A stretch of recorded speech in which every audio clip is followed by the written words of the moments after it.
Shalom. Selamat pagi Bapak Ibu Saudara yang terkasih dalam Tuhan Yesus Kristus. Atas nama Majelis Jemaat, kami mengucapkan selamat datang, selamat berbakti kepada Tuhan. Apabila di antara Bapak Ibu Saudara ada yang baru pertama kali berbakti di GKI Blora ini, kami mohon untuk berdiri sejenak agar jemaat dapat mengenalnya.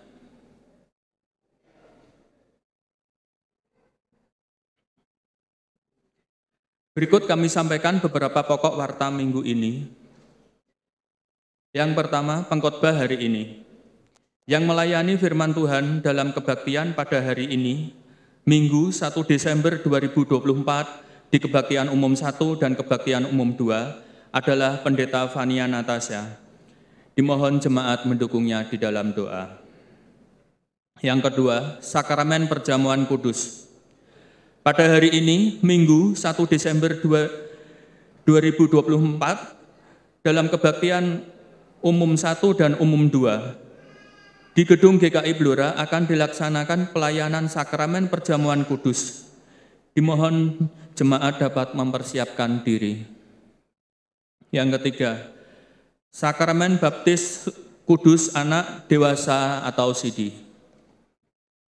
Pada hari ini, Minggu 1 Desember 2024, di Gedung GKI Blora dalam Kebaktian Umum pertama, pukul 9 sampai selesai, akan dilaksanakan pelayanan Sakramen Baptis Kudus Anak, Dewasa, dan SIDI. Dimohon jemaat mendukungnya di dalam doa, agar anak-anak yang akan dibaptis dapat dibimbing menjadi anak-anak yang hidup seturut dengan kehendak Allah. Demikian juga bagi saudara-saudara yang dibaptis serta mengaku percaya. Yang keempat, donor darah. Panitia Natal GKI Blora akan mengadakan aksi donor darah yang dilaksanakan pada Minggu 8 Desember 2024 pukul 11 atau setelah kebaktian pertama usai. Tempat di ruang serbaguna GKI Blora. Donor darah ini terbuka untuk umum bagi Bapak, Ibu, Saudara-saudari yang ingin mengikuti kegiatan ini dapat mendaftarkan diri setelah kebaktian ini selesai atau di kantor gereja pada jam kerja.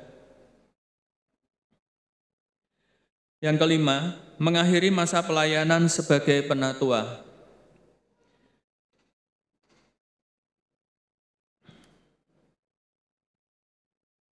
Masa pelayanan anggota Majelis Jemaat GKI Blora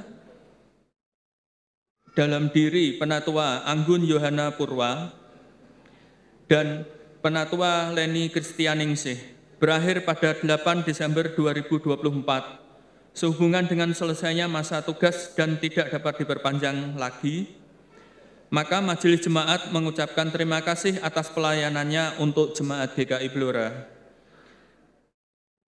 Selamat melayani dan dalam bidang yang baru dan dimohon jemaat mendukungnya di dalam doa.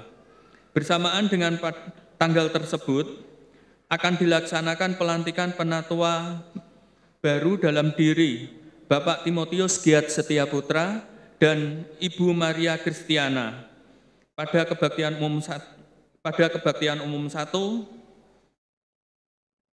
pukul 9. Dimohon jemaat mendukungnya di dalam doa. Yang keenam, Natal PWKI Blora akan dilaksanakan pada hari Senin 2 Desember 2024 pukul 16 sampai selesai, tempat di Gedung GKI Blora, dilayani oleh Pendeta Vania Natasha. Dimohon kehadiran ibu-ibu dalam kebaktian ini, serta jemaat mendukungnya di dalam doa. Berikut akan kita saksikan bersama video dari Panitia Natal.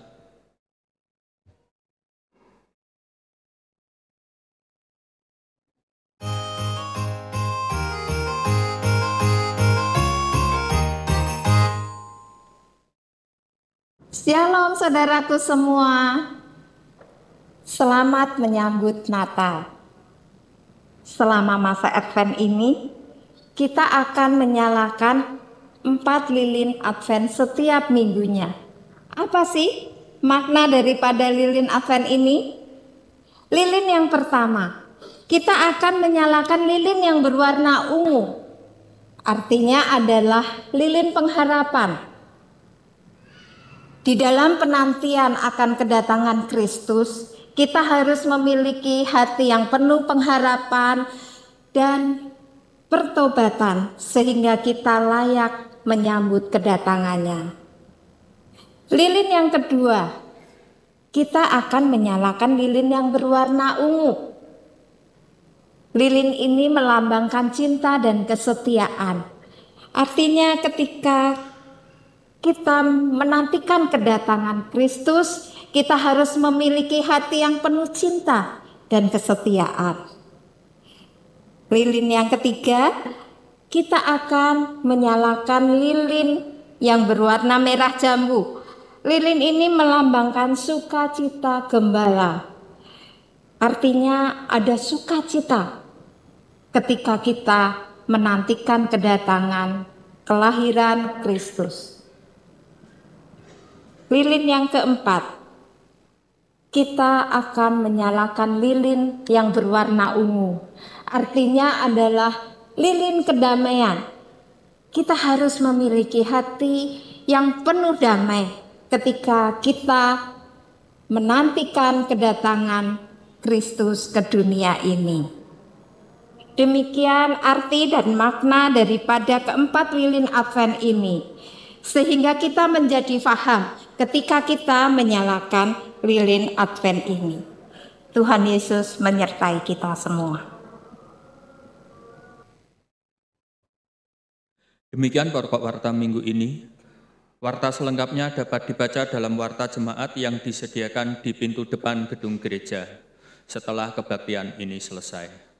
Selamat beribadah. Bapak, Ibu, Saudara, mari kita lanjutkan ibadah kita dengan memasuki saat teduh.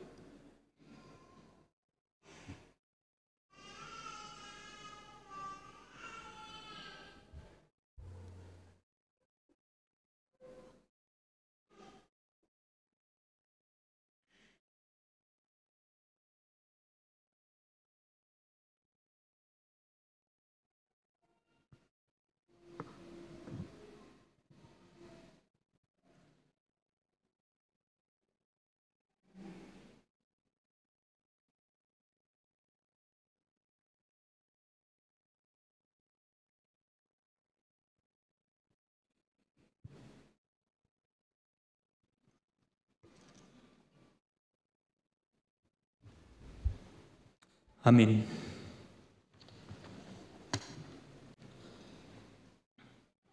Minggu ini kita memasuki minggu Advent yang pertama. Masa Advent adalah masa di mana kita sebagai umat Tuhan menghayati makna penantian kita akan kedatangan Tuhan dalam kehidupan kita.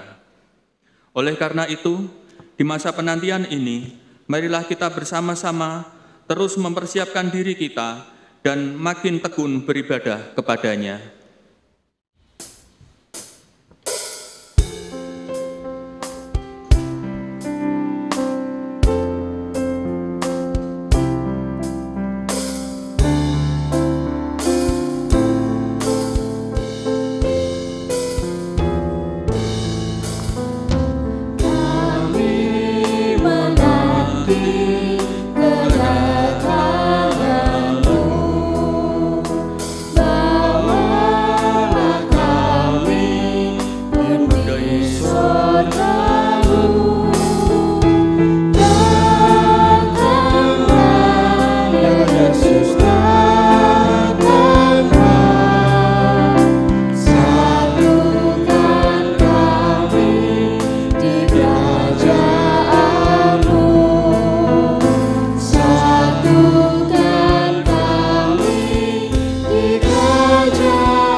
Tuhan, kebaktian Minggu Advent pertama pada hari ini terjadi karena pertolongan kita datang dari Tuhan yang menciptakan langit, bumi, dan segala isinya.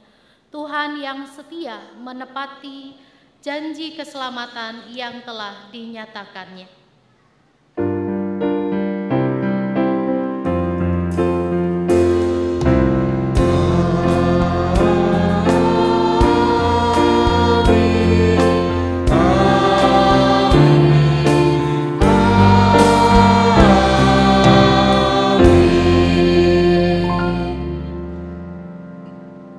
Kasih Tuhan besertamu. Dan besertamu juga.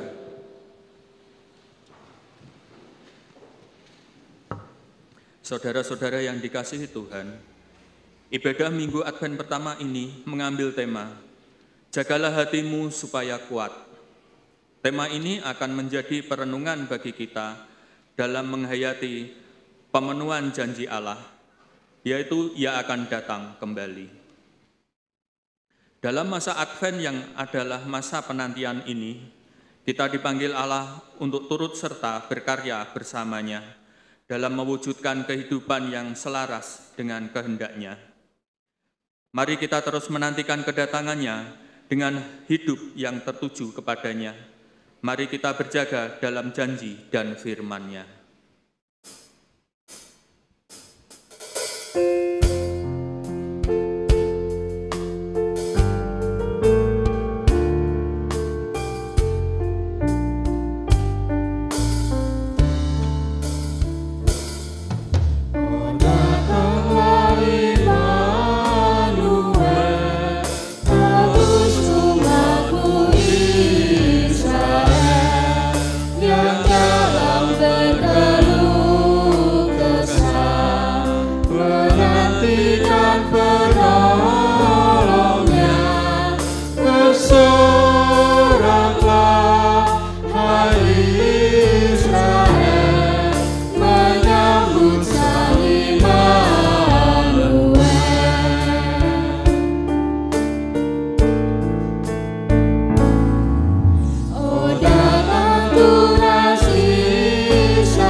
Ya Tuhan yang penuh kasih, Engkau menyatakan janji-Mu bahwa Engkau akan datang kembali.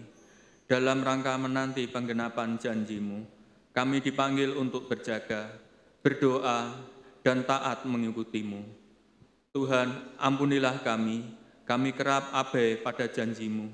Kami lalai berdoa, kami kerap kehilangan ketaatan dan kesetiaan pada-Mu. Tuhan, ampunilah kami. Di Minggu Advent pertama ini, kami diingatkan pentingnya berempati, peduli, dan mengasihi sesama kami yang menderita HIV/AIDS, penyandang disabilitas, dan kami juga dipanggil untuk peduli pada alam ciptaan-Mu. Tuhan, ampunilah kami atas ketidakpedulian pada sesama dan pada ciptaan Allah yang rusak akibat dosa manusia. Tuhan, ampunilah kami. Kami sadar ada banyak hal yang belum dapat kami lakukan sesuai dengan kehendak-Mu. Sebab itu, Saat ini kami datang untuk mengakui dosa kami secara pribadi di hadapan-Mu. Jemaat dimohon berdoa secara pribadi.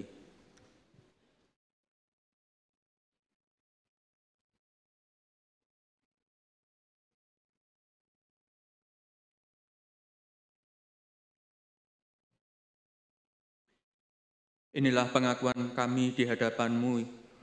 Kami telah berdosa terhadap Engkau. Ampunilah dan dengarkanlah doa kami. Amin.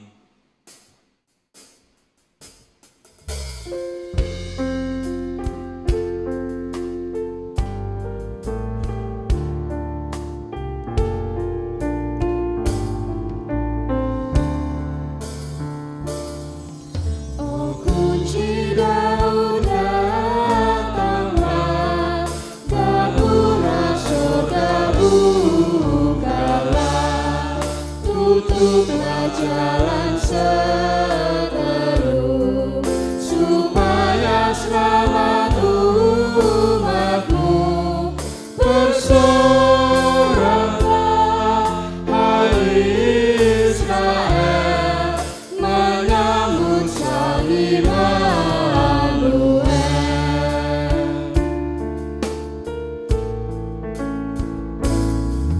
Oh Tuhan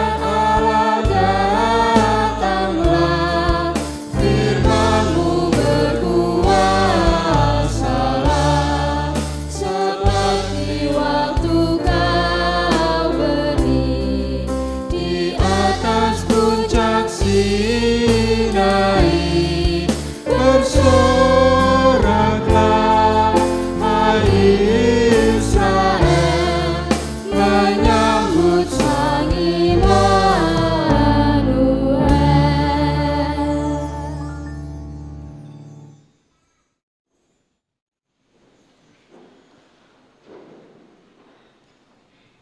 Bagi setiap orang yang telah mengaku dosa, dengarlah berita anugerah yang dibacakan dari 2 Tesalonika 3 ayat 3. Tetapi Tuhan adalah setia. Ia akan menguatkan hatimu dan memelihara kamu terhadap segala yang jahat. Demikianlah berita anugerah dari Tuhan. Syukur kepada Allah.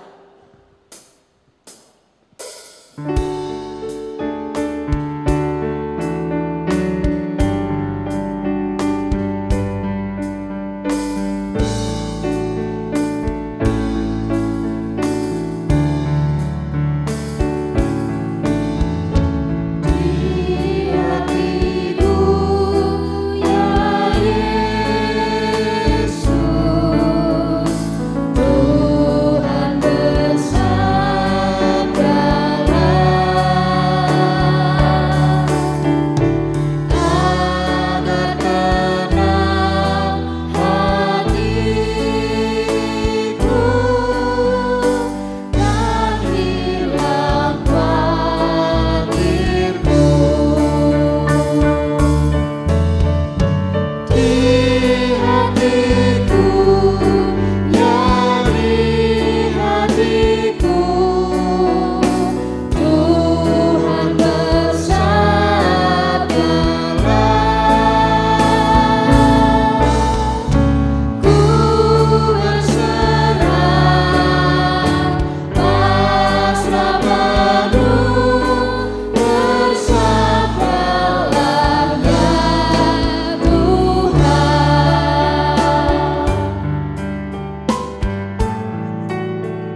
Umat yang dikasihi Tuhan, sebelum kita bersama-sama membaca dan merenungkan firman Tuhan, mari kita bersatu hati di dalam doa.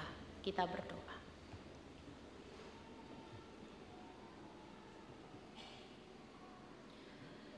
Ya Bapa,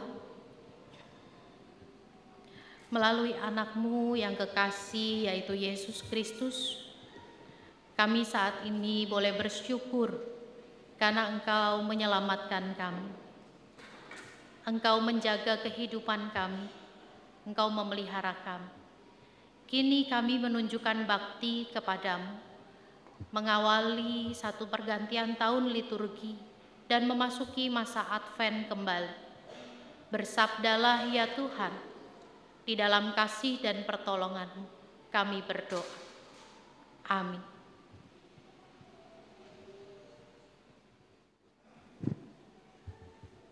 Bacaan pertama dibacakan dari Yeremia pasal 33 ayat 14 sampai dengan 16. Yeremia 33 ayat 14 sampai dengan 16. Sesungguhnya waktunya akan datang, demikianlah firman Tuhan, bahwa aku akan menepati janji indah yang telah kukatakan kepada kaum Israel dan kaum Yehuda. Pada masa itu dan pada waktu itu, aku akan menumbuhkan tunas keadilan bagi Daud. Ia akan melaksanakan keadilan dan kebenaran di negeri. Pada masa itu, Yehuda akan diselamatkan dan Yerusalem akan hidup tentram. Dengan inilah orang menamainya Tuhan keadilan kita. Demikianlah sabda Tuhan. Syukur kepada Allah.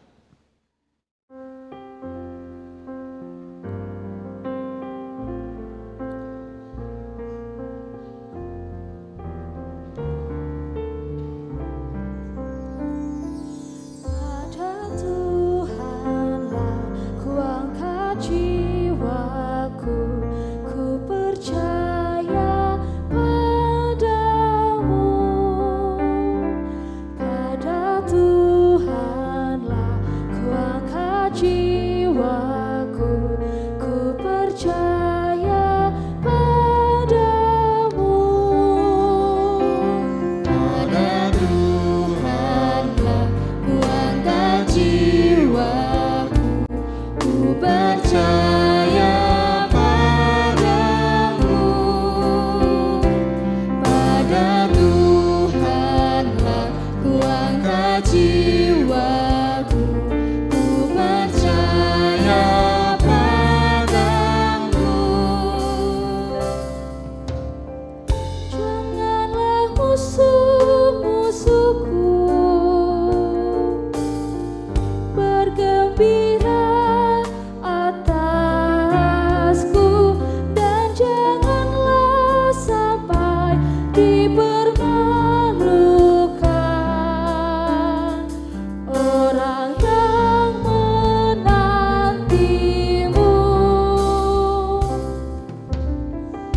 Bacaan kedua dibacakan dari 1 Tesalonika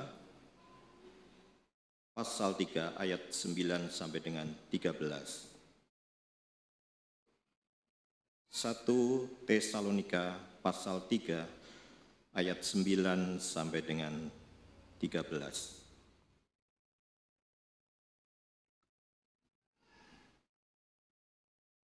Sebab ucapan syukur apakah yang dapat kami persembahkan kepada Allah atas segala sukacita yang kami peroleh karena kamu di hadapan Allah kita?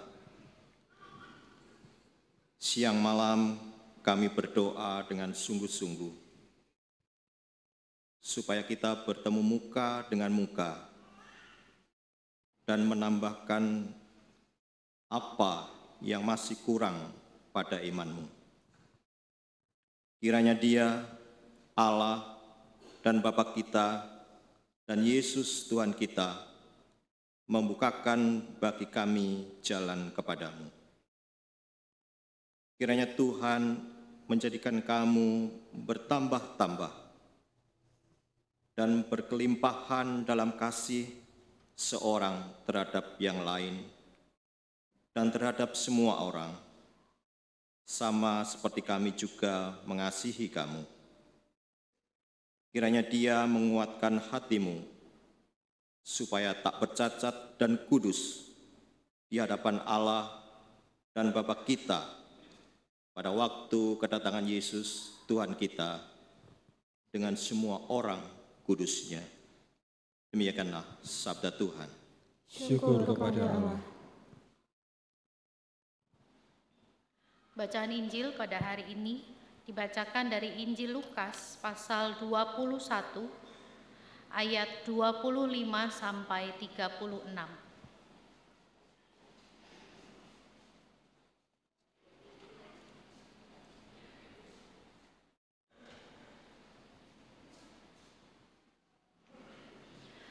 Injil Lukas pasal 21 ayat 25 sampai 36. Akan ada tanda-tanda pada matahari, bulan, dan bintang-bintang, dan bumi. Dan di bumi bangsa-bangsa akan takut dan bingung menghadapi deru dan gelora laut. Orang akan mati ketakutan dalam menghadapi segala yang akan menimpa bumi ini. Sebab kuasa-kuasa langit akan guncang. Pada waktu itu orang akan melihat Anak Manusia datang dalam awan dengan kuasa dan kemuliaan yang besar. Apabila semuanya itu mulai terjadi, bangkitlah dan angkatlah kepalamu, sebab pembebasanmu sudah dekat. Lalu Yesus menyampaikan perumpamaan ini kepada mereka. Perhatikanlah pohon ara atau pohon apa saja. Apabila kamu melihat pohon-pohon itu sudah bertunas, kamu tahu dengan sendirinya bahwa musim panas sudah dekat. Demikian juga, jika kamu melihat hal-hal itu terjadi, ketahuilah bahwa kerajaan Allah sudah dekat. Sesungguhnya aku berkata kepadamu, generasi ini tidak akan berlalu sebelum semuanya itu terjadi. Langit dan bumi akan berlalu, tetapi perkataanku tidak akan berlalu. Jagalah dirimu supaya hatimu jangan dibebani oleh pesta pora, kemabukan dan kekhawatiran hidup, dan supaya hari itu jangan tiba-tiba jatuh ke atas dirimu seperti jerat.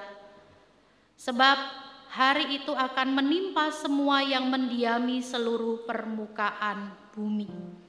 Berjaga-jagalah senantiasa sambil berdoa, supaya kamu beroleh kekuatan untuk luput dari semua yang akan terjadi itu dan berdiri di hadapan Anak Manusia. Demikianlah Injil Tuhan Yesus Kristus. Berbahagialah setiap orang yang terus membaca, merenungkan, dan melakukan kebenaran firman Tuhan. Maranatha.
Hari Selasa harinya, harinya. Hari Rabu, hari Kamis, Tuhan, harinya Tuhan. Hari Jumat, harinya Tuhan. Hari Sabtu, harinya Tuhan. Hari Minggu, semua hari harinya Tuhan. Iya, saudara, setiap hari harinya Tuhan. Dari sekolah minggu kita diajak belajar lagu ini. Hari Senin, Selasa, Rabu, Kamis, Jumat, Sabtu, Minggu, setiap hari, semua hari harinya Tuhan. Dan melalui lagu ini, saudara-saudara, kita diajak untuk bersuka cita. Setiap hari harinya Tuhan, mari kita bersuka cita. Ada amin, saudara? Amin. Nah, hari ini umat yang dikasihi oleh Tuhan, kita memasuki masa raya Advent. Artinya 1 tahun liturgi gerejawi sudah berganti. Kita memasuki masa di mana pada hari ini kita mulai mempersiapkan dan menyambut kedatangan Tuhan Yesus Kristus. Ada banyak gereja juga yang mungkin skip untuk yang namanya masa raya Advent gitu ya. Ada banyak gereja-gereja yang mungkin langsung nih prepare-nya hanya untuk Natalan. Tetapi kita memasuki satu masa sebelum masuk di masa Natal atau masa raya Natal, yaitu masa Advent. Masa di mana kita diajak untuk mempersiapkan diri untuk menyambut kedatangan Tuhan Yesus Kristus. Nah, sebagai orang yang menyambut keselamatan di dalam Tuhan Yesus Kristus, kita berada di dalam 2 dimensi Natal, 2 dimensi Advent maksud saya. Ada Advent yang pendek, itu ya, kita kenal dengan Advent yang pendek, di mana pada Advent yang pendek itu kita mempersiapkan diri untuk menyambut dan merayakan hari lahirnya Sang Bayi Kudus dalam peristiwa Natal. Kenapa dikatakan pendek? Karena itu jelas. Setiap memasuki minggu pertama Advent, selesainya di minggu keempat Advent, kemudian kita Natalan. Masa Advent yang pendek. Tapi ada juga masa Advent yang panjang. Hari di mana kita terus-menerus setiap hari mempersiapkan diri untuk menyambut Dia yang akan datang kembali. Yesus Kristus yang akan datang kembali. Nah, kalau sudah bicara soal kedatangan Yesus Kristus kembali, tentang kedatangannya kembali ini selalu dikaitkan dengan yang namanya hari Tuhan, atau dikaitkan dengan yang namanya akhir zaman. Dan tidak sedikit orang, Bapak Ibu, saudara-saudari yang terkasih di dalam Tuhan, tidak sedikit orang ketika mendengar soal akhir zaman, ketika mendengar soal kata hari Tuhan, ya, mereka tinggal di dalam bayang-bayang ketakutan. Mereka tinggal di dalam situasi yang takut ketika mendengar soal akhir zaman, takut mendengar soal hari Tuhan. Padahal kalau kita lihat tadi dikatakan semua hari, setiap hari adalah harinya Tuhan. Alih-alih kita khawatir, kita justru diajak untuk menyambutnya dengan bersukacita. Pertanyaannya adalah kenapa? Kenapa kok masih banyak orang berada dalam bayang-bayang ketakutan ketika mendengar tentang hari Tuhan, ketika mendengar tentang akhir zaman? Karena saudara-saudara, Bapak Ibu, saudara-saudari umat yang dikasihi Tuhan, ada banyak orang yang masih tinggal di bawah bayang-bayang ketakutan ketika mendengar akhir zaman, oleh sebab hari Tuhan atau akhir zaman itu selalu atau bahkan sudah kadung gitu ya, sudah kadung dipersepsikan dengan satu bencana. Betul enggak? Oh, kalau sudah ngomong hari Tuhan, kalau sudah ngomong akhir zaman, pasti bicara soal bencana besar yang akan datang di muka bumi. Yang kedua, itu bicara soal guncangan kosmik. Entah itu bicara soal meteor yang tiba-tiba nabrak bumi, atau bintang-bintang di sana yang bertabrakan, atau planet-planet yang entah bagaimana wujudnya itu saling bertabrakan gitu ya. Bicara soal itu. Kemudian soal peperangan, bangsa bangkit melawan bangsa. Kemudian bicara lagi soal kelaparan dan hal-hal lain yang terdengar sangat menakutkan. Itu bayangan kita ketika kita bicara soal akhir zaman. Ketika kita bicara tentang hari Tuhan. Lah memang bukannya begitu tau Bu? Ya memang begitu. Bahkan rasanya di dalam Alkitab bukankah juga dicantumkan demikian? Iya benar. Tidak salah. Karena memang di dalam firman Tuhan, di dalam Alkitab juga dicatatkan hal yang demikian. Bahkan kalau kita membaca bagian pengantar sebelum soal kedatangan anak manusia, kita membaca soal satu pengantar kronologis yang menghubungkan antara hari Tuhan itu dengan kehancuran Yerusalem pada waktu itu. Di mana mereka atau banyak orang itu akan menjumpai munculnya nabi-nabi palsu. Munculnya Mesias-Mesias palsu. Hadirnya bangsa melawan bangsa, gempa bumi, penangkapan, pemenjaraan, pembunuhan orang-orang yang percaya kepada Tuhan Yesus Kristus. Hidup menjadi seorang Kristen sedemikian sulit. Horor kan? Jadi masih yakin Bapak Ibu mau membaptiskan anak-anaknya? Yang mau baptis dewasa masih lanjut? Yang mau CD masih lanjut? Gimana nih? Sebelum ya saya percaya dan berjanji, saya tanya dulu nih, lanjut nggak? Lanjut, harus yakin. Kita punya Tuhan yang Immanuel. Tuhan yang bersama dengan kita. Tuhan yang beserta dengan kita. Kalau ada banyak situasi teks-teks khotbah-khotbah yang bicara soal akhir zaman yang terus-menerus didengung-dengungkan tentang akhir zaman itu soal hal-hal yang demikian, hal yang sedemikian menakutkan, soal Tuhan yang akan datang kembali. Di satu sisi kita bersyukur Bapak Ibu. Kenapa kita bersyukur? Karena setidaknya ada efek baik. Contoh, 2012 kiamat. Siapa yang gak dengar berita itu? Semua orang tahu zaman berakhir. 2012 situasi zaman berakhir. Apa yang terjadi? Banyak loh orang yang bertobat pada waktu itu. Banyak orang yang kemudian memberi diri untuk dibaptis.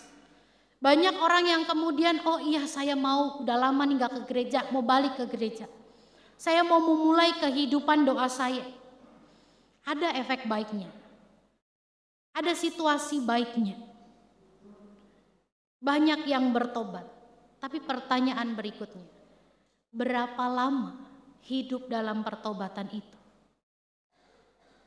Berapa lama orang-orang yang memutuskan untuk bertobat ini sampai dengan akhir hidupnya terus memelihara kehidupan pertobatannya? Berapa lama orang yang sudah memutuskan untuk sudahlah 2012 Desember ini kiamat nih, aku harus benar-benar cari tempat di surga, datang sama Tuhan, bertobat sama Tuhan. Tapi begitu 1 Januari 2013 kita mengadakan kebaktian buka tahun. Coba dicek kehadiran di GKI Blora berapa banyak. Nggak nyampe 100 orang rasanya yang datang. Kemana? Tidur Bu, lelean. Tahun baruan kok. Katanya bertobat. Ini kalau orang Jawa bilang, saudara-saudara, tobatnya itu tobat kapok lombok. Iya enggak? Makan lombok hari ini kepedesen gitu ya. Wes sesomben aku ramangan meneh, mules aku. wes kapok tenan. Besoknya beli lagi, mules lagi, ya ngomong kapok lagi. Tapi terus begitu seterusnya terus-terusan. Nah saudara, ketika hari Tuhan selalu didengungkan dengan hal yang menakutkan, pertobatan semu akan terjadi. Pertobatan palsu akan terjadi. Hari ini bilang saya bertobat, saya berbalik kepada Tuhan. Hari ini saya komitmen, minggu depan kita datang aku dosa sama Tuhan. Tuhan, dari nol lagi ya Tuhan ya. Tuhan kok samain sama SPBU. Hari ini kita bilang saya sudah mau menyalipkan hidup saya betul-betul semua hal-hal yang buruk di hadapan Tuhan. Tapi tahun depan, ini awal tahun nih, karena ini awal tahun liturgi. Kemarin di kelas PA saya ngajak, ayo kita mulai satu komitmen yuk. Kita mau ngapain tahun liturgi ini. Nanti masuk di tahun liturgi berikutnya, Tuhan yang kemarin kepending, mulai lagi boleh enggak? Oh puji Tuhan, Tuhan kita penuh dengan belas kasih. Tapi kasih sayang Tuhan tidak untuk dipermainkan. Hari ini kita bilang bertobat, hari ini kita minta pengampunan pada Tuhan, kita janji sama Tuhan, but nothing, tidak ada perubahan, kita menyia-nyiakan anugerah keselamatan dari Tuhan. Saudara, Lukas 21 ayat 26 itu mencatatkan satu hal. Kalau banyak khotbah soal akhir zaman, soal hari Tuhan, selalu bicara soal bencana dan ketakutan, soal hal-hal yang menyeramkan, banyak orang mengalami pertobatan karena dia takut mati. Itu yang terjadi, itu yang dirasakan, dan itu yang dicatat oleh Lukas pasal 21 ayat 26. Orang akan mati ketakutan dalam menghadapi segala yang akan menimpa bumi ini. Bukan mati ketimpa bencananya, bukan mati dalam perangnya bangsa melawan bangsa, bukan mati karena dalam situasi kosmik yang terjadi, tapi dia mati karena dia takut. Kematian besar yang dialami oleh umat manusia bukan karena bencana itu sendiri, tetapi justru ketika karena dia tinggal di dalam ketakutan. Ketakutan adalah suatu tanggapan emosi yang berlebihan terhadap ancaman. Dan takut adalah satu mekanisme tubuh manusia dalam menghadapi berbagai macam ancaman. Ketika manusia tidak mampu mengendalikan ketakutannya, yang ada dalam dirinya adalah bertindak di luar akal sehat dan justru itu membahayakan dirinya sendiri. Saudara ingat fenomenon panic buying 2021. Ketika masker di mana-mana langka, vitamin D di mana-mana langka, ketika oksigen di mana-mana susah, ketika mau keluar beras di mana-mana susah. Apa yang terjadi? Mereka jadi orang-orang yang panik buying, beli sebanyak-banyaknya. Dan apa yang terjadi dalam situasi itu? Apa yang terjadi? Dikatakan tadi bahwa itu sesuatu yang bertindak di luar akal sehat, membahayakan diri mereka sendiri. Zaman COVID dulu tuh, kenapa dibilang membahayakan diri sendiri? Bahkan mungkin sampai dengan saat ini nih, kalau itu tetangga kita masih bilang begini, jan duwe tonggo medite rairam. Juaha tenan duwe masker rak bagi-bagi. Dampaknya ke siapa? Ke diri dia sendiri kan? Karena takut akan sesuatu hal. Umat yang dikasihi oleh Tuhan. Sudah kronologisnya sedemikian menakutkan, ya. Kalau kita lihat nih dalam situasi ini, sedemikian dahsyatnya kedatangan Tuhan. Matius dan Markus, kalau saudara-saudara baca pada bagiannya tentang kedatangan anak manusia, itu menggambarkan betapa dahsyatnya kedatangan Tuhan.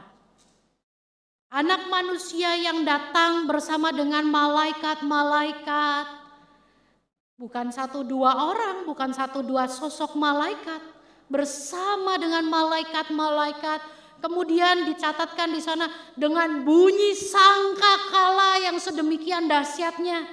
Siapa yang sanggup berdiri di hadapannya?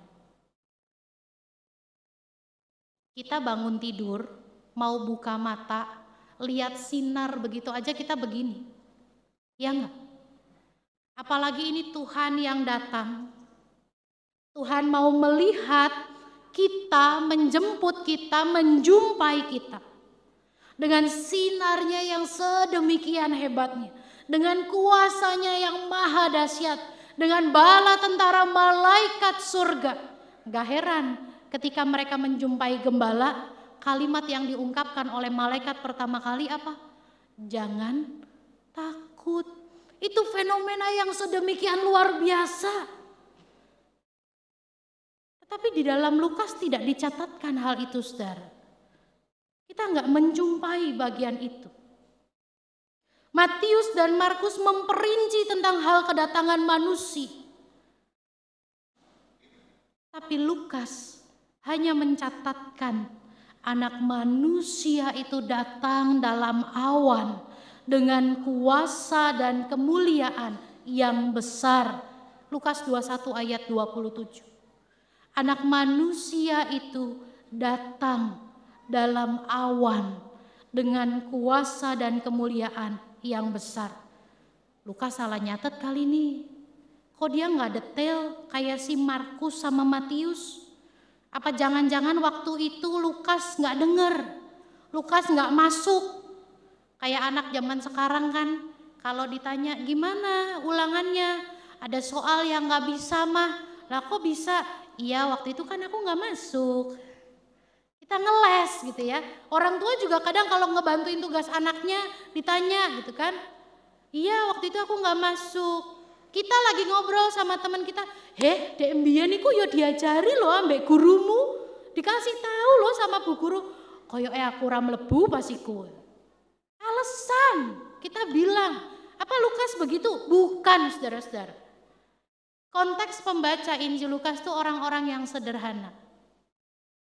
Orang-orang yang terpinggirkan, kaum papa, orang-orang miskin, bahkan mungkin pendidikan mereka tidak sedemikian baik. Sudah miskin, sudah tinggal dalam kesederhanaan, sudah dipinggirkan masyarakat, hidup dalam penderitaan. Saudara bayangkan kalau yang didengar adalah malaikat yang sedemikian banyak, utusannya datang, bunyi sangkakala, apa enggak makin takut? Oleh karena itu pada bagian ini, ketika Lukas mencatatkan hal ini pun adalah kebenaran. Bukan Lukas mencatatkannya tidak komplit. Istilah anak sekarang, vibes-nya Lukas, sasarannya Lukas, getarannya Injil Lukas, bukan soal poin bagaimana megah dan dahsyatnya kedatangan Tuhan Yesus Kristus. Itu menarik. Tetapi bagi Lukas, dia jauh lebih tertarik untuk mengajak para pembaca Injilnya untuk menyiapkan diri menyambut kedatangan anak manusia. Ayat 28 dicatatkan oleh Lukas. Apabila semuanya itu mulai terjadi, bangkitlah dan angkatlah kepalamu, sebab pembebasanmu sudah dekat. Di sini Lukas mau bilang sama pembacanya, saudara-saudara, ketimbang kalian nanti temenggengen melihat semua yang besar, nggak ngapa-ngapain. Ketimbang kalian cuma sekedar tercengang, ketimbang kalian nanti justru malah hidup dalam bayang-bayang takut akan maut, kemudian pura-pura bertobat. Ketimbang nanti orang banyak ini hidup dalam pertobatan yang nggak tulus, sedela-sedela kumat, sebentar-bentar balik lagi ke jalan yang sesat, harus diancam dulu akibat motivasi yang salah. Bapte sok mergo dikon ambek wong tuane. Ada di sini? Nggak ada, puji Tuhan. Ada loh waktu itu angkatan siapa ya, ada yang ngaku disuruh sama mama saya. Soalnya tahun depan saya mau keluar kota, kalau nggak sekarang nanti repot. Motivasinya salah. Ada orang yang memang mau memberi diri baptis. Pokoknya gue baptis saiki nek ora tak tukokno kuota sak tahun. Wah, anak sekarang lebih takut sama kuota kan? Motivasinya salah. Daripada hidup yang begitu, Lukas mau mengajak tobat iku ora mung keweden mergo tanda-tanda malapetaka sing dahsyat. Bertobat itu bukan cuman karena Tuhan mau datang kita takut melihat sinarnya, kita takut ketemu sama anak manusianya, bukan. Justru Lukas bilang di sini, kalau hari Tuhan itu datang, bangkit, angkat kepalamu. Ojo ndingklo, angkat kepalamu. Kenapa? Sebab pembebasanmu sudah dekat. Jangan goyah, jaga dirimu, angkat kepalamu. Lukas gak mencoba untuk bilang begini, orang Kristen santai aja, kalian semua selamat kok, kalian semua aman kok. Bukan cuma sekedar mau mengkerdilkan usaha itu, tidak. Tetapi di sini dia mau ngomong dengan sungguh-sungguh. Orang Kristen itu juga nggak imun dari semuanya itu. Orang Kristen itu tidak luput dari malapetaka yang mengerikan, gempa bumi yang dahsyat. Tuhan nggak pilih-pilih kalau sudah kasih situasi itu. Sama seperti orang yang lain, kita dalam kerapuhan kita sebagai manusia, kita punya panik. Tapi di tengah-tengah malapetaka dan kepanikan yang universal itu, kita harusnya dapat bersikap mampu mengendalikan diri dengan kesadaran bahwa dalam setiap peristiwa besar yang terjadi, artinya saat pembebasan saya sudah dekat. Saudara, Tuhan yang akan datang kembali, Tuhan yang akan datang kembali bukan lagi sebagai bayi yang dibungkus lampin. Tuhan yang akan datang kembali ia sebagai pemimpin, sebagai hakim yang adil, sebagai hakim yang benar, hakim yang bukan hanya menghukum. Tugas hakim apa toh? Kita seringkali asumsinya kalau ngomong soal hakim, bakal dijatuhi hukuman nih oleh hakim, ya enggak? Hakim membacakan putusannya, menyatakan penghukumannya, iya enggak? Tapi ingat, sebagai seorang hakim, dia juga berhak untuk menyatakan kabar dan berita pembebasan. Dinyatakan tidak bersalah, bebas. Ya. Selama ini kita selalu bicara soal hukuman, bicara soal ketakutan, tapi ingat, Dia yang datang juga membawa pembebasan. Selama kita hidup sesuai dengan kebenaran firman-Nya. Kalau kita mengingat bagaimana dahsyatnya hari itu, bagaimana manusia yang rapuh ini memiliki batas ketahanan, tinggal dalam tekanan juga ketakutan, di dalam kesulitan yang bertubi-tubi. Manusia mengeluh tapi juga ia sangat mungkin untuk meninggalkan imannya. Maka pegang firman Tuhan ini. Di dalam Lukas 21 ayat 18 sampai dengan 19. Namun tidak sehelai dari rambut kepalamu akan hilang. Dalam ketabahanmu kamu akan memperoleh hidup. Tidak sehelai pun dari rambut kepalamu akan hilang. Dalam ketabahanmu kamu akan memperoleh hidup. Tulisan Lukas ini bukan hanya untuk orang-orang Kristen yang sedang teraniaya pada zamannya, tetapi juga untuk kita kini dan sekarang ini.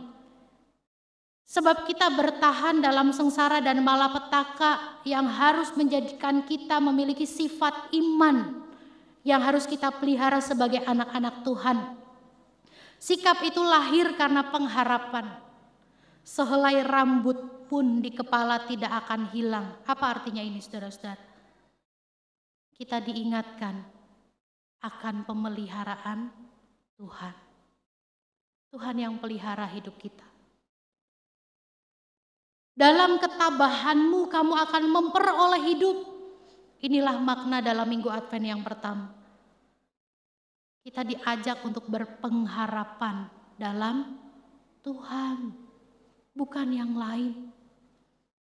Makanya Lukas menutup bagian ini dengan mengatakan berjaga-jagalah. Tuhan Yesus menutup bagian ini dengan mengatakan berjaga-jagalah, senantiasa sambil berdoa supaya kamu memperoleh kekuatan.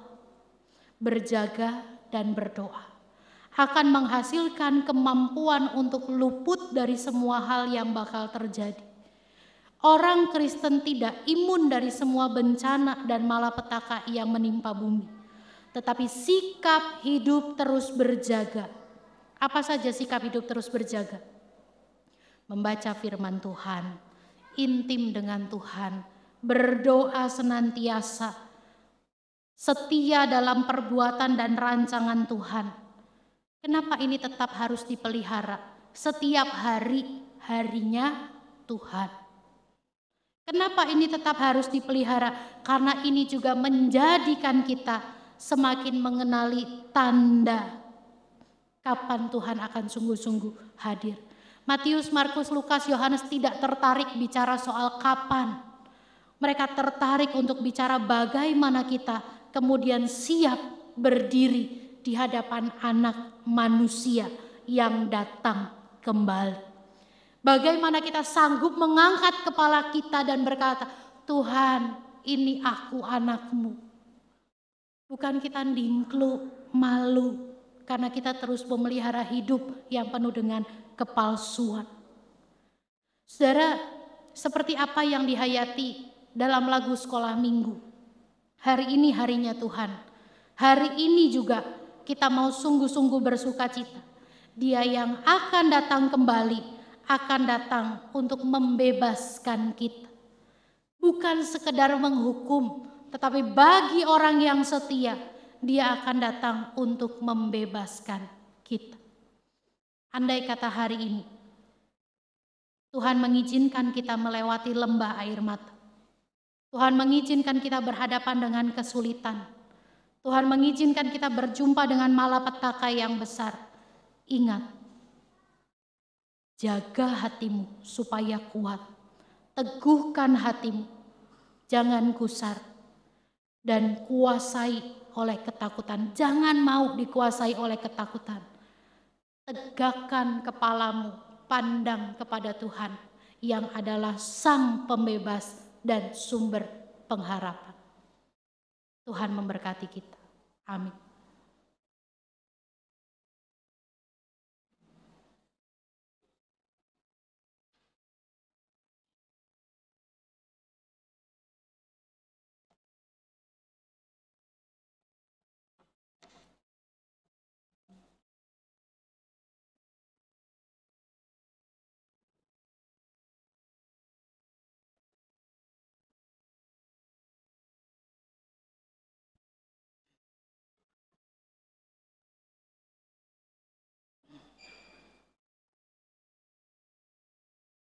Umat yang dikasihi Tuhan, kita akan bersama-sama pada saat ini untuk memasuki pelayanan sakramen baptis kudus dan juga pengakuan percaya.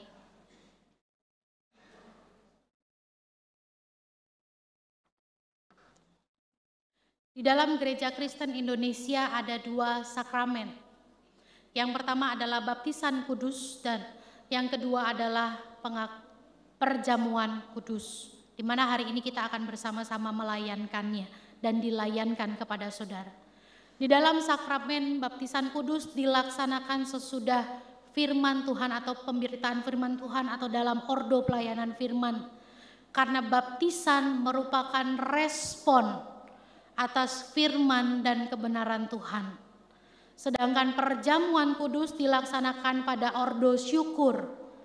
Karena dalam perjamuan kudus kita juga mengucap syukur untuk kasih dan pertolongan Tuhan yang nyata menyelamatkan manusia. Sekarang kita memasuki pelayanan sakramen baptis kudus dan juga pengakuan percaya. Ini akan dilayankan baptisan kudus bagi anak-anak yang orang tua atau walinya akan membaptiskan anak mereka, dan bagi saudara-saudara yang telah menyatakan iman mereka sesuai dengan titah Tuhan Yesus Kristus yang ia katakan kepada murid-muridnya dalam Injil Matius pasal 28 ayat 19 sampai dengan 20 bagian A. Pergilah, jadikanlah semua bangsa muridku dan baptislah mereka dalam nama Bapa, Anak, dan Roh Kudus, dan ajarlah mereka melakukan segala sesuatu yang telah kuperintahkan kepadamu. Baptisan kudus adalah tanda dan materai yang kekal atas perjanjian kekal yang diikat Allah dengan umat-Nya dan yang menjadikan kita anak-anak Allah, untuk memberikan suatu kehidupan baru yang bersih dari dosa, dengan mempersatukan kita dalam kematian dan kebangkitan Yesus Kristus. Anak-anak dibaptiskan berdasarkan iman orang tua atau walinya, bahwa perjanjian Tuhan berlaku bagi anak-anak mereka. Dan melalui baptisan kudus pun, kita dan anak-anak dipersatukan dengan tubuh Kristus, yaitu gereja yang kudus dan am. Dan saat ini di hadapan saudara-saudara, ada juga mereka yang akan menerima sakramen baptisan kudus dalam usia yang dinyatakan dewasa dan kini hendak mengaku percaya di hadapan Tuhan dan jemaat-Nya. Dan melalui pengakuan percaya, mereka menjadi anggota dewasa dari tubuh Kristus yang secara penuh berperan serta mengerjakan misi Allah dengan mewujudkan persekutuan serta melaksanakan kesaksian dan pelayanan. Roh Kudus akan memimpin, mengingatkan, dan mendorong kita, termasuk anak-anak, untuk berperan serta dalam melakukan misi Allah di dunia. Roh Kudus jugalah yang akan terus-menerus membaharui kita, hingga kelak dengan tidak bercacat celah, kita menghadap Tuhan dan dipersatukan dengan jemaat Yesus Kristus dalam hidup kekal. Roh Kudus juga akan terus-menerus menolong orang tua atau wali dan anak-anaknya, sehingga kelak anak-anak mengikuti iman percayanya sendiri, mengakui iman percayanya sendiri dalam persatuan dengan jemaat Kristus. Marilah kita berdoa.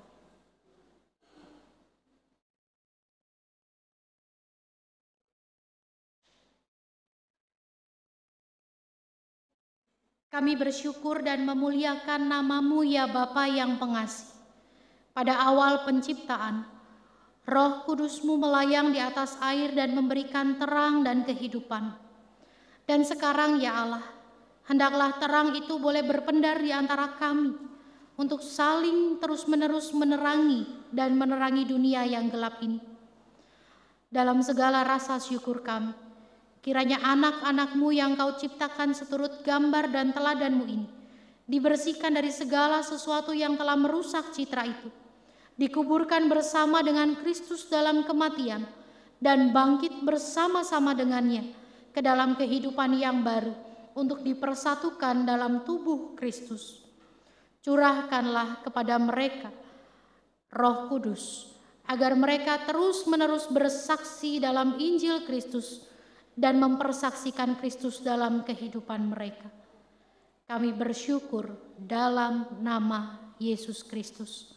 Amin.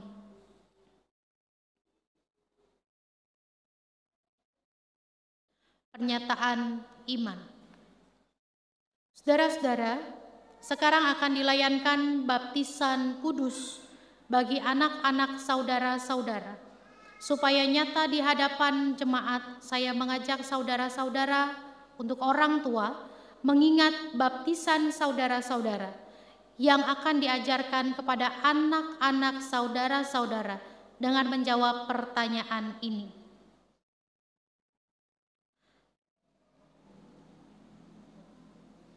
Percayakah saudara kepada Allah Bapa, Pencipta dan Pemelihara kita, kepada Yesus Kristus anaknya Tuhan dan Juru Selamat kita, dan kepada Roh Kudus yang membarui hidup kita. Apakah saudara-saudara percaya bahwa perjanjian antara Tuhan dan saudara berlaku juga untuk anak saudara?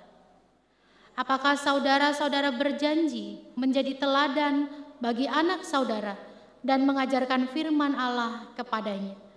Nanti dijawab bersama-sama. Saya undang Bapak Erwin Hartanto dan Lili Prayitno, orang tua dari Chelsea Evangeline Hartanto, untuk berdiri. Bapak Alfonsius Bian Sandria dan Ibu Novi Indah Sanjaya, orang tua dari Faustina Tabita Rebian.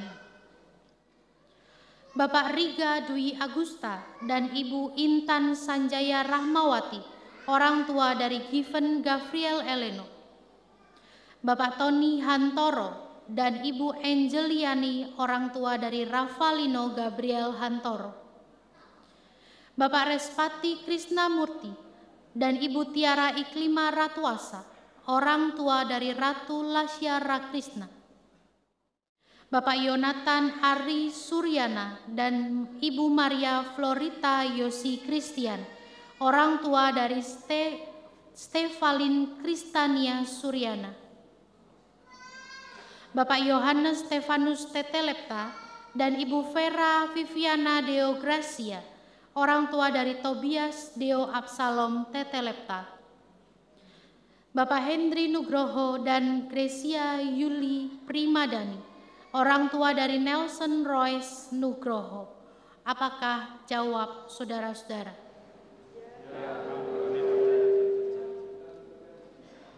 Silakan. Dan sekarang akan dilayankan baptisan kudus juga, baptisan kudus dewasa dan juga pengakuan percaya bagi saudara-saudara, supaya nyata di hadapan jemaat. Saya meminta saudara-saudara untuk menyatakan iman saudara dengan menjawab pertanyaan-pertanyaan ini. Apakah saudara percaya kepada Allah Bapa Pencipta dan Pemelihara kita, kepada Yesus Kristus anaknya Tuhan dan Juru Selamat kita, dan kepada Roh Kudus yang membaharui hidup kita? Apakah saudara dengan tulus hati dan dengan segenap jiwa berjanji memegang pengakuan itu dengan meninggalkan hidup lama dan hidup mengikut Yesus Kristus sebagai Juru Selamat dan menjadi saksinya? Apakah saudara percaya bahwa Alkitab Perjanjian Lama dan Perjanjian Baru adalah firman Allah yang menunjukkan jalan keselamatan di dalam Tuhan Yesus Kristus? Apakah saudara dengan sungguh-sungguh ingin menjadi anggota gereja Tuhan dan bersedia menerima tugas pengutusannya, yaitu dengan setia mengambil bagian dalam mewujudkan persekutuan serta melaksanakan pelayanan dan kesaksian? Apakah saudara berjanji untuk menerima dan menaati ajaran dan tata gereja GKI? Untuk mereka yang akan baptis dewasa, Dio Mirza Kristiawan dan Kiara Renata, apakah jawab saudara? Ya, kami percaya dan berjanji. Untuk mereka yang akan memasuki pengakuan percaya atau CD, Kristanto Mino, Davis Septiano Putra, Febe Oktora Damaris, Lauren Kristiano Yonatan, Nathanael Febrian Kristiawan. Apakah jawab saudara?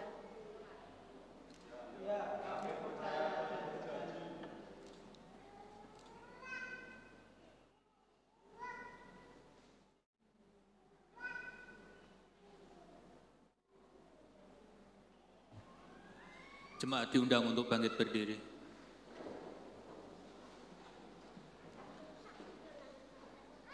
Umat Tuhan, mari kita mengikrarkan iman kita bersama-sama dengan saudara-saudara yang akan dibaptis dengan mengucapkan pengakuan iman rasuli demikian. Aku percaya kepada Allah, Bapa yang Maha Kuasa, Khalik langit dan bumi, dan percaya Kristus, Anaknya yang tunggal Tuhan kita, yang dikandung dari Roh Kudus, lahir dari anak darah Maria, yang menderita sengsara di bawah pemerintahan Pontius Pilatus, disalibkan, mati dan dikuburkan, turun ke dalam kerajaan maut. Pada hari yang ketiga, bangkit pula dari antara orang mati, naik ke surga, duduk di sebelah kanan Allah, Bapa yang Maha Kuasa. Dan dari sana ia akan datang untuk menghakimi orang yang hidup dan yang mati. Aku percaya kepada Roh Kudus, gereja yang kudus dan am, persekutuan orang kudus, pengampunan dosa, kebaktian orang mati, dan amin. Umat dipersilahkan duduk, untuk calon baptisan tetap berdiri.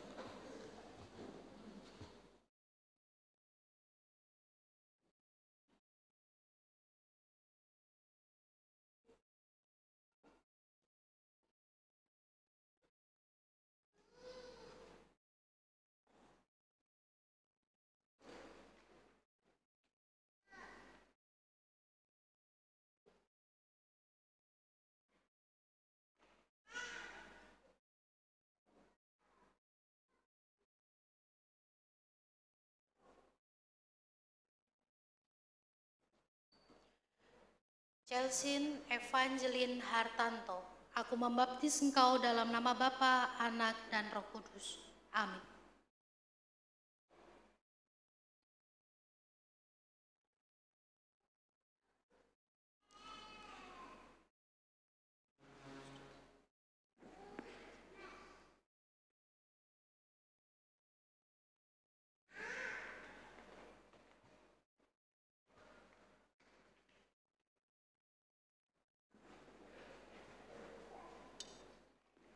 Faustina Tabita Rebian, aku membaptis engkau dalam nama Bapa, Anak, dan Roh Kudus. Amin.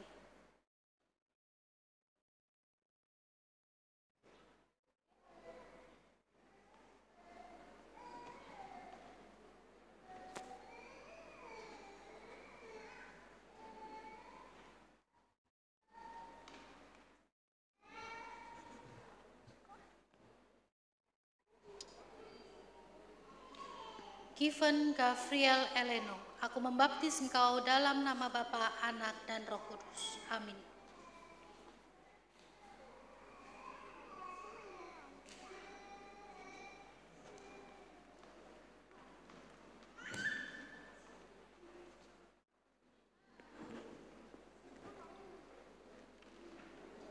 Ravalino Gabriel Hantoro, aku membaptis engkau dalam nama Bapa, Anak, dan Roh Kudus. Amin.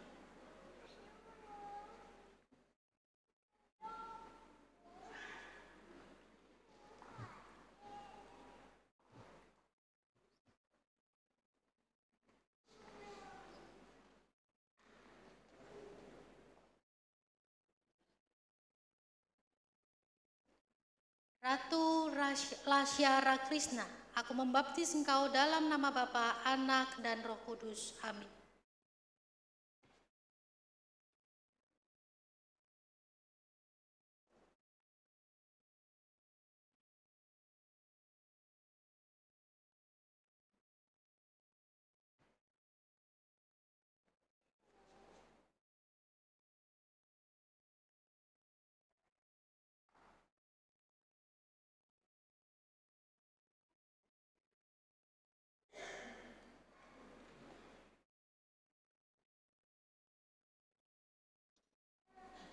Stefalin Kristania Suryan, aku membaptis engkau dalam nama Bapa, Anak, dan Roh Kudus.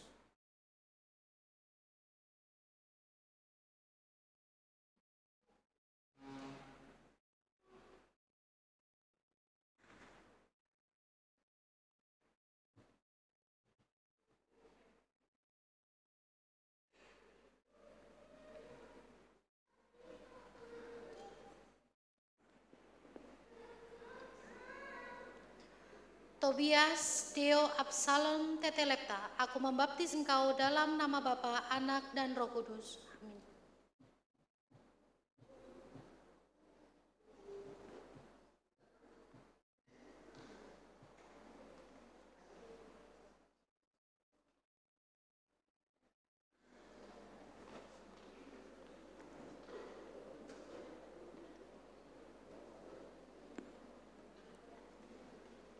Nelson Royce Nugroho.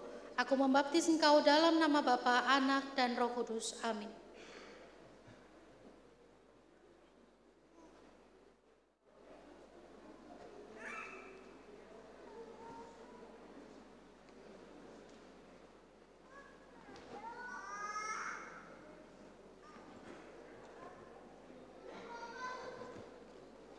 Dio Mirza Kristiawan. Aku membaptis engkau dalam nama Bapa, Anak, dan Roh Kudus. Amin.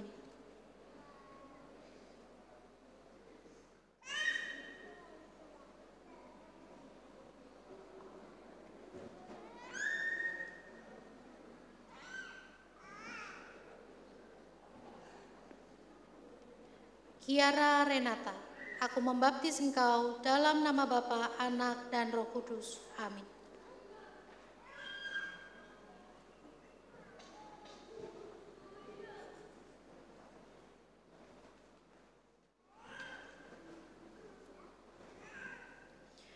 Ya Allah, teguhkanlah hamba-Mu, Kristanto Mino, dengan anugerah-Mu, supaya ia bertambah setia melayani Engkau, dan setiap hari tumbuh dalam roh, hingga kelak menghadap Tuhan dengan tidak bercacat celah, dan dipersatukan dengan jemaat Yesus Kristus dalam hidup yang kekal. Amin.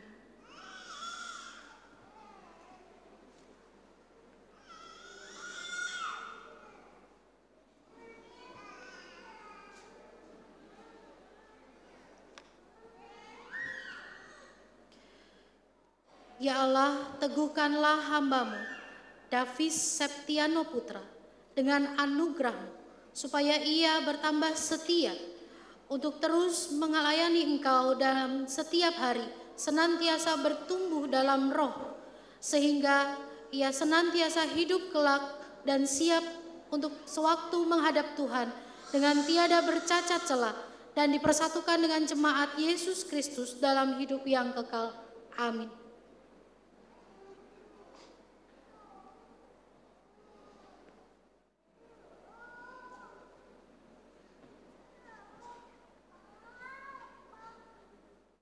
Ya Allah, teguhkanlah hamba-Mu, Febe Oktora Damaris, dengan anugerah-Mu, supaya ia senantiasa bertambah setia melayani Engkau, dan setiap hari ia senantiasa bertumbuh dalam roh, hingga sewaktu kelak menghadap Tuhan dengan tidak bercacat celah, dan dipersatukan dengan jemaat Yesus Kristus dalam hidup yang kekal. Amin.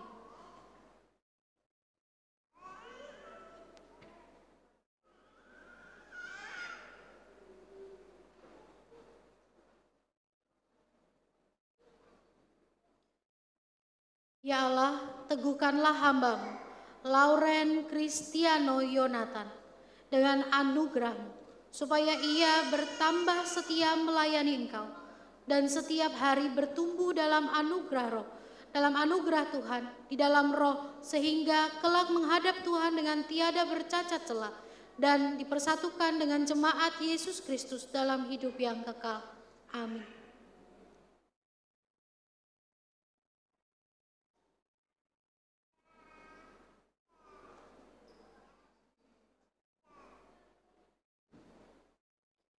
Ya Allah, teguhkanlah hamba-Mu, Nathanael Febrian Kristiawan, dengan anugerah-Mu, supaya ia bertambah setia melayani Engkau, dan setiap hari ia bertumbuh dalam roh hingga kelak menghadap Tuhan dengan tiada bercacat celah, dan dipersatukan dengan jemaat Yesus Kristus dalam hidup yang kekal. Amin.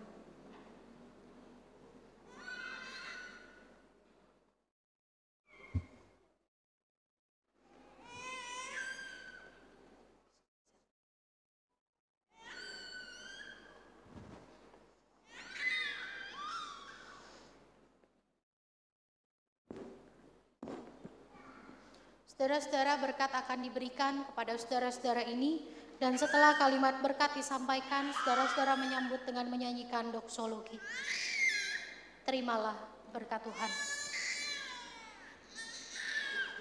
Allah, sumber segala kasih karunia, yang telah memanggil saudara dalam Kristus kepada kemuliaannya yang kekal, melengkapi, meneguhkan, menguatkan, dan mengokohkan saudara Dialah yang empunya kuasa sampai selama-lamanya.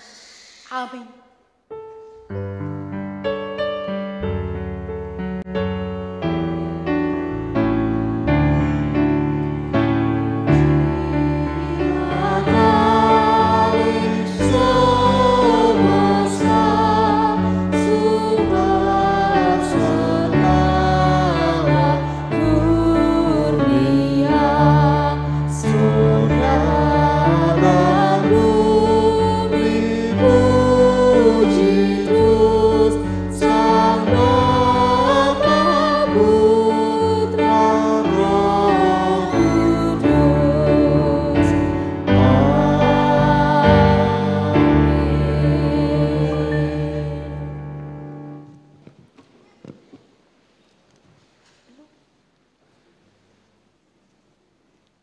Boleh menghadap ke sini dulu? Iya.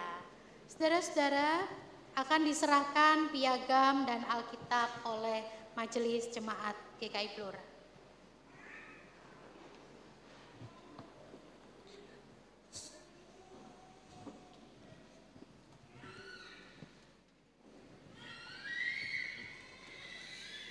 Saya akan membacakan salah satu piagam baptisan yang akan diberikan.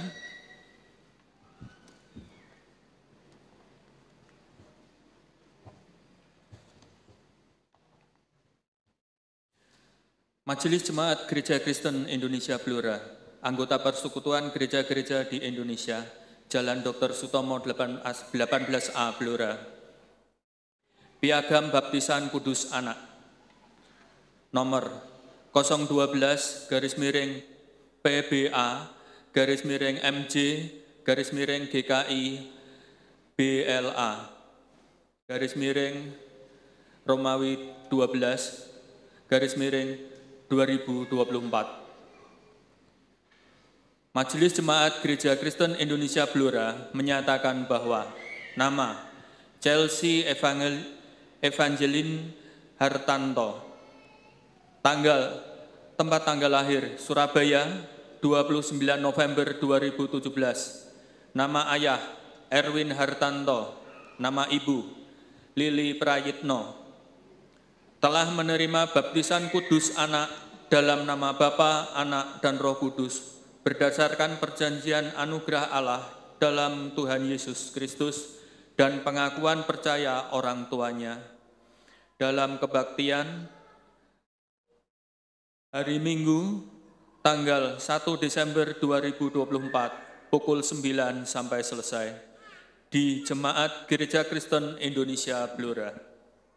Dilayani oleh Pendeta Vania Natasha, nomor induk anggota 649-PR. Blora, 1 Desember 2024, Majelis Jemaat GKI Blora. Penatua Adelia Gita Genesis, Ketua. Penatua Cokro Uniati, Sekretaris. Pendeta Vania Natasha, pendeta yang melayani.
Rian. Urutannya dari sini. Ini ke bawah. Ini Dio sama Kiara. Di sini Pak, dari Rian.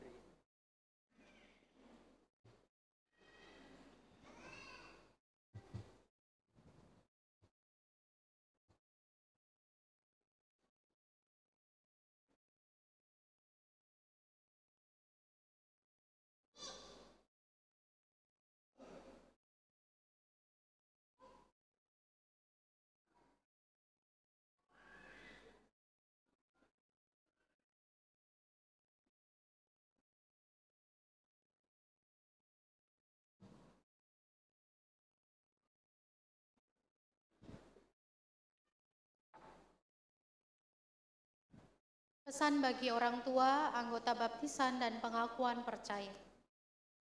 Saudara-saudara, dengan baptisan Tuhan memberi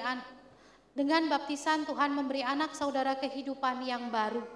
Hendaklah saudara bersungguh-sungguh untuk membantu mereka agar mereka bertumbuh dalam iman, sehingga kehidupan baru mereka semakin kuat setiap hari.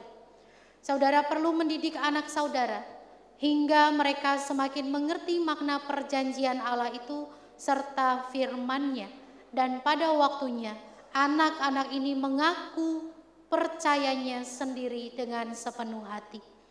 Demikian juga bagi saudara yang telah dibaptis dan juga yang mengaku percaya.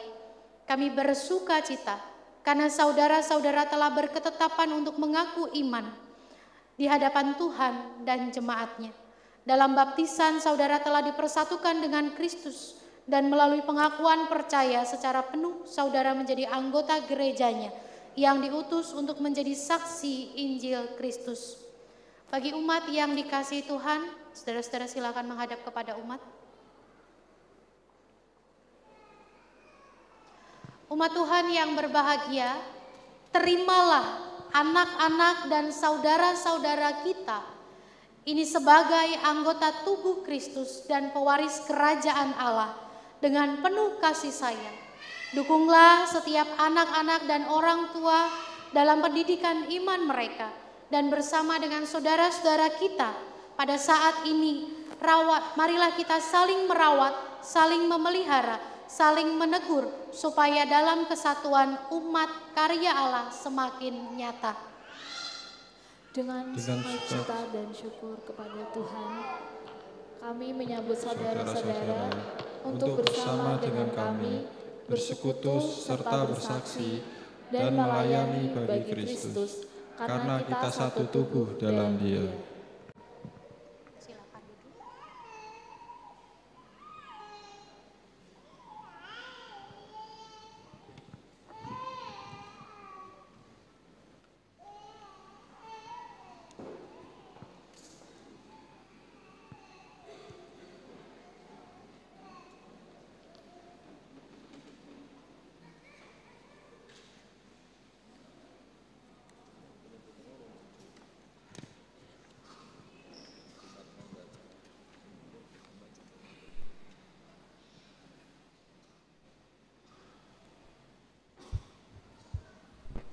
Mari kita berdoa.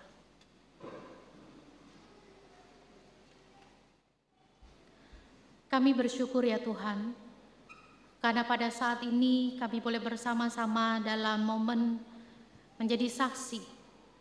Ada generasi-generasi masa kini gereja yang hadir bersama-sama dengan kami.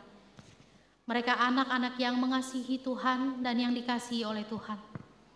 Melalui baptisan yang mereka terima, melalui kehidupan baru yang akan mereka jalani.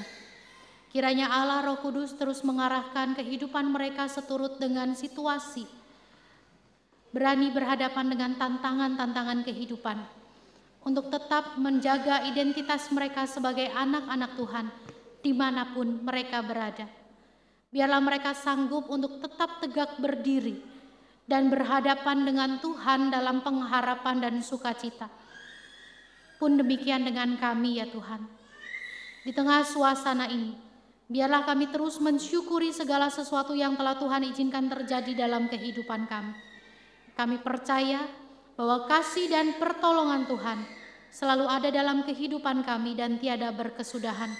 Bersamalah dengan mereka yang bergumul juang dalam sakit penyakit. Bersamalah dengan mereka yang bergumul juang dalam kondisi keluarga mereka. Bersamalah dengan bangsa dan negara kami. Dalam Kristus kami berdoa. Amin.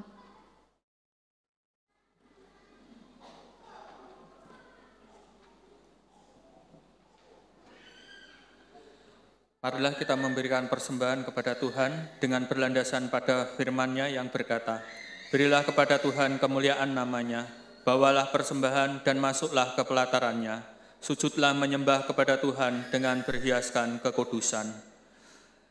Gemetarlah di hadapan-Nya, hai segenap bumi."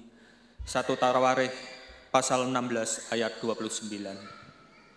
Selama persembahan diedarkan, kita akan menyanyikan Kidung Jemaat 287. Sekarang beri syukur.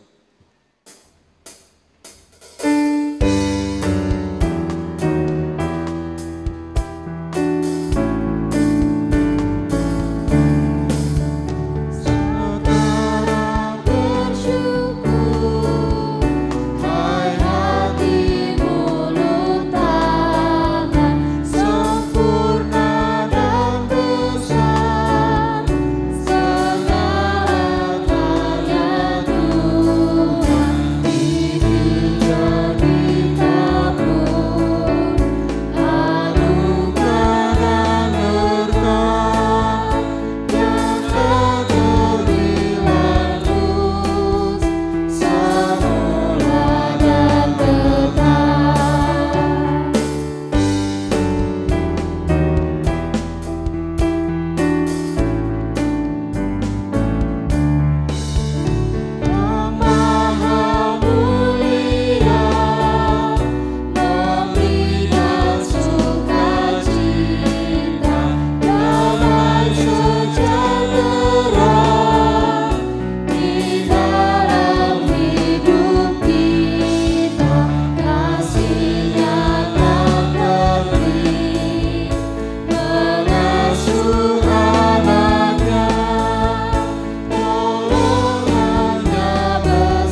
Ya Allah yang pengasih, terimalah segenap syukur kami dan layakkanlah ke dalam pengasihan-Mu kami bersyukur dan berserah. Amin.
Arahkanlah hatimu kepada Tuhan. Kami mengarahkan hati kami kepada Tuhan. Jadilah saksi Kristus. Syukur kepada Allah. Terpujilah Tuhan. Kini dan selamanya. Terimalah berkat Tuhan. Di dalam cinta dan kemurahan Bapa yang nyata dalam Anak serta penyertaan dalam Roh Kudus, kiranya setiap orang selalu merasakan kasih karunia Allah yang menguatkan dan mengisi hidup baru yang Tuhan sediakan. Tuhan memberkati engkau dan melindungi engkau. Tuhan menyinari engkau dengan wajah-Nya dan memberi engkau kasih karunia. Tuhan menghadapkan wajah-Nya kepadamu dan memberi engkau damai sejahtera. Maranatha. Amin.